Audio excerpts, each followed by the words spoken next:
여러분은 혹시 성경 속 인물들의 삶이 지금 우리가 사는 세상과 전혀 다른 이야기라고 생각하시나요? 하지만 놀랍게도 성경 속 고대 국가와 도시들은 지금도 우리 주변에 존재하고 있습니다.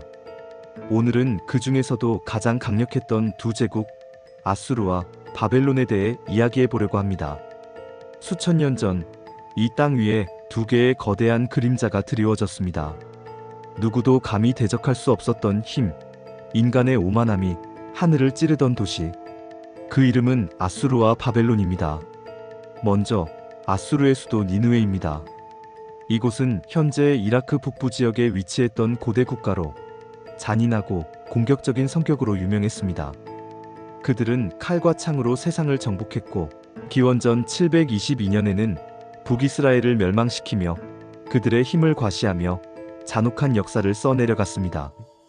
인간의 욕망으로 쌓아 올린 이 도성은 영원히 무너지지 않을 것처럼 보였죠. 하지만 이토록 잔인했던 도시에조차 하나님의 자비가 있었습니다. 하나님은 선지자 요나를 보내시며 이 거대한 성읍 니느웨를 향하여 외쳐라 명하셨습니다. 처음에 요나는 도망쳤지만 결국 니느웨로 가서 심판의 메시지를 외쳤습니다. 놀랍게도 그들은 그 말씀을 듣고 왕부터 백성까지 모두 회개했습니다. 하나님은 그들의 회개를 보시고 당장의 심판을 거두셨습니다. 하지만 세월이 흘러 그들의 교만은 다시 살아났습니다. 네 오만함과 교만이 내 귀에 들렸으므로 내가 갈고리로 네 코를 꿰고 당시 사람들은 이 예언의 말씀을 비웃었을 겁니다. 저토록 강력한 나라가 어떻게 멸망하겠냐며.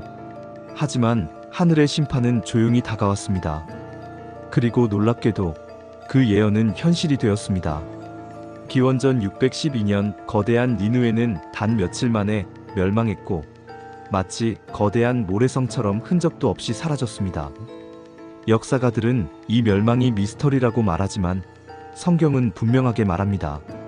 너의 모든 산성은 무화과 나무에 처음 익은 열매가 흔들기만 하면 먹는 자의 입에 떨어짐과 같으리라. 이제 또 다른 제국 바벨론입니다. 영광의 도시 바벨론. 지금의 이라크 남부 지역에 위치했던 이 나라는 아수르와는 달리 학문과 문명이 발달한 곳이었습니다. 특히 느부갓네살 왕은 역사상 가장 위대한 왕 중 한 명으로 꼽히죠. 그는 자신의 힘과 바벨론의 영광을 자랑하며 스스로를 신격화했습니다. 바벨론 사람들 또한 자신들의 힘과 지혜를 자랑했죠. 기원전 586년 결국 그들은 남유다까지 멸망시키며 그 영광이 절정에 다다랐습니다. 바벨론의 침공은 유다 백성에게는 절망이었습니다. 하지만 하나님은 선지자 예레미야를 통해 이렇게 말씀하셨습니다.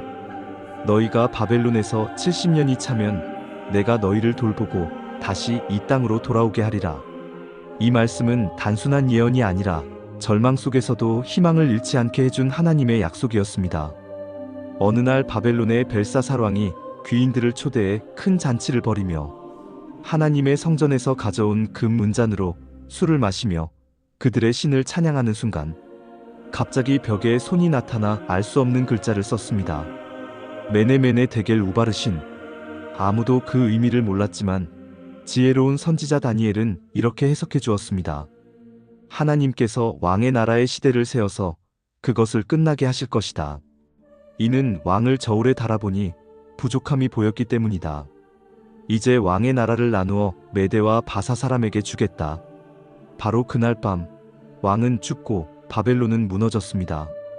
기원전 539년 인간이 쌓아 올린 모든 영광과 오만은 단 하룻밤 만에 사라졌습니다. 이제 수천 년의 시간이 흘렀습니다. 거대했던 아수르와 바벨론은 이제 모래 속에 묻혀버렸습니다. 하지만 그들의 흥망성쇠를 기록한 성경의 말씀은 지금도 우리에게 살아있습니다. 역사의 주인은 인간의 힘이 아니라 바로 하나님의 말씀이라는 것을요. 우리가 아무리 높은 탑을 쌓아도 하나님 앞에서는 한낱 모래성에 불과합니다. 부서지는 세상 속에서 변치 않는 영혼의 진리는 무엇일까요?